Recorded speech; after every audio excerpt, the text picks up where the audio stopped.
Bismillahirrahmanirrahim. Assalamualaikum warahmatullahi wabarakatuh. Kenalkan, nama saya Rizal Hidayat. Saya mewakili dari kelompok yang beranggotakan yang pertama Afifa Novianingsih, NIM 02, Brilian Ramadan Habibe, NIM 16, dan saya sendiri NIM 52.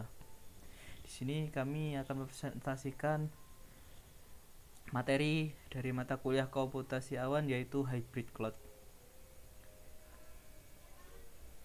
Yang akan dibahas, yang pertama pengertian hybrid cloud, yang kedua aplikasi atau penyedia atau vendor hybrid cloud, yang ketiga penerapan hybrid cloud dalam suatu objek, keperluan bisnis atau organisasi tertentu, yang keempat keuntungan dan kerugian hybrid cloud, yang kelima kemungkinan hybrid cloud diterapkan dalam dunia pendidikan.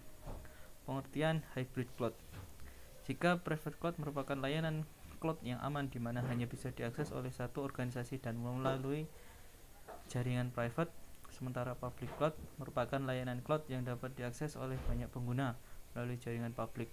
Sedangkan hybrid cloud merupakan layanan cloud yang mengintegrasikan baik private cloud dan juga public cloud untuk menghadirkan fungsi yang beragam pada organisasi yang sama.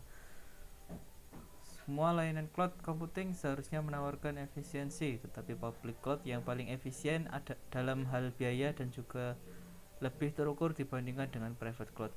Organisasi atau perusahaan dapat memaksimalkan efisiensi mereka dengan menggunakan layanan public cloud untuk semua operasi yang tidak bersifat sensitif dan hanya mengandalkan private cloud di mana mereka membutuhkannya ketika menjalankan operasi yang bersifat sensitif, dan memastikan semua platform mereka diintegrasikan dengan mulus. Itulah hybrid cloud. Model hybrid cloud dapat diimplementasikan dalam beberapa cara. Yang pertama, memisahkan penyedia cloud untuk menyediakan kedua layanan private dan public cloud sebagai layanan terintegrasi. Yang kedua, penyediaan cloud individu menawarkan paket hybrid yang lengkap. Yang ketiga, organisasi yang mengelola private cloud mereka sendiri dan juga berlangganan layanan public cloud. Kemudian mereka mengintegrasinya ke dalam infrastruktur mereka. Yang lanjut, aplikasi penyedia vendor hybrid cloud. Di antaranya yaitu AWS, Citrix, Google, Microsoft Azure. Penerapan hybrid cloud dalam suatu objek atau keperluan bisnis atau organisasi tertentu. Contohnya, perusahaan menyewa layanan dari Google Apps Engine Public Cloud sebagai rumah yang dipakai untuk aplikasi yang mereka buat. Di negara tersebut ada aturan kalau data nasabah dari sebuah perusahaan tidak boleh disimpan pada pihak ketiga. Untuk menaati peraturan yang ada, data nasabah dari perusahaan A tetap disimpan pada database mereka sendiri, private cloud, dan aplikasi akan melakukan konektivitasnya ke database internal tersebut. Contoh lain yaitu perusahaan B menyewa layanan dari Office 365, yaitu layanan public cloud. Karena perusahaan B tersebut sudah mempunyai banyak user yang tersimpan di Active Directory yang berjalan di atas Windows Server mereka, yaitu private cloud-nya, akan lebih efektif kalau Active Directory tersebut dijadikan identity untuk login ke Office 365. Lalu, keuntungan dan kerugian hybrid cloud. Keuntungan yang pertama yaitu adanya kendali atau kontrol. Perusahaan atau organisasi Anda dapat mengelola infrastruktur pribadi untuk aset sensitif. Yang kedua, fleksibilitas. Anda dapat memanfaatkan sumber daya tambahan di cloud publik saat Anda membutuhkannya.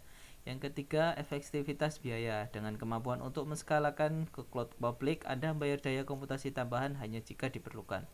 Yang keempat, faktor kemudahan. Kemampuan bertransisi ke cloud tidak harus membuat Anda kewalahan karena Anda dapat bermigrasi secara bertahap serta meningkatkan beban kerja secara bertahap dari waktu ke waktu. Untuk kerugiannya yaitu untuk aplikasi yang membutuhkan integrasi antara public cloud dan private cloud, infrastruktur internet harus dipikirkan secara matang. Lanjut, kemungkinan hybrid cloud diterapkan dalam dunia pendidikan. Mengingat saat ini sebagian besar siswa sudah menguasai internet, maka teknologi cloud computing bisa diterapkan dalam dunia pendidikan. Di dunia pendidikan sendiri ada istilah sistem pendidikan awan atau Cloud Educational System, bisa disingkat CES. Terbagi menjadi 3, yaitu yang pertama sistem pendidikan awan terpusat atau Centralized Cloud Educational System, yang kedua sistem pendidikan awan terdistribusi atau Distributed Cloud Educational System, yang ketiga sistem pendidikan awan hybrid atau Hybrid Cloud Educational System. Untuk yang pertama ini penjelasannya, Dalam sistem ini, keterhubungan antara pusat data di institusi pendidikan seperti tersebar akan tetapi sebenarnya tetap dalam sebuah kesatuan pada sebuah pusat data sebuah provider. Yang kedua yaitu sistem pendidikan awan terdistribusi. Banyak pusat data di institusi pendidikan terhubung secara langsung satu dengan lainnya, akan tapi tidak dalam satu pusat data sebuah provider. Dan yang ketiga yaitu sistem pendidikan awan hybrid. Pusat data institusi pendidikan dan beberapa pusat data provider saling berhubungan satu dengan yang lain. Sebuah institusi pendidikan dapat membagi sumber informasi dengan yang lain dengan menggunakan pusat data provider yang berbeda. Sumber Yuha dan kawan-kawan 2010. Proses belajar mengajar dalam cloud computing akan sangat membantu pendidik dan peserta didik. Teknologi ini memungkinkan mereka mengakses layanan dan sumber daya yang tersedia dimanapun dan kapanpun ketika membutuhkannya, termasuk berbagai aplikasi, layanan, dan alat yang disediakan secara bebas dan terbuka, serta mudah digunakan. Sumber Ali dan kawan-kawan 2015. Melihat penjelasan di atas, dapat disimpulkan bahwa hybrid cloud memiliki kemungkinan untuk diterapkan dalam dunia pendidikan dengan menerapkan ketiga CES tadi, di mana instansi pendidikan menyediakan layanan pembelajaran biodata siswa dengan media penyimpanan untuk data siswa di dalam private cloud, tetapi membolehkan kolaborasi seperti project planning dengan instansi lain pengumuman yang bersifat umum melalui public cloud. Kesimpulan, hybrid cloud dapat dikatakan sebagai perpaduan antara kemudahan yang ditawarkan oleh public cloud dan keamanan yang ditawarkan oleh private cloud. Perusahaan atau perorangan yang menggunakan hybrid cloud akan diuntungkan karena hybrid cloud lebih leluasa untuk memilih mana proses bisnis yang harus tetap berjalan di private cloud dan mana proses bisnis yang harus bisa dipindahkan ke public cloud dengan tetap menjamin terintegrasi dari keduanya.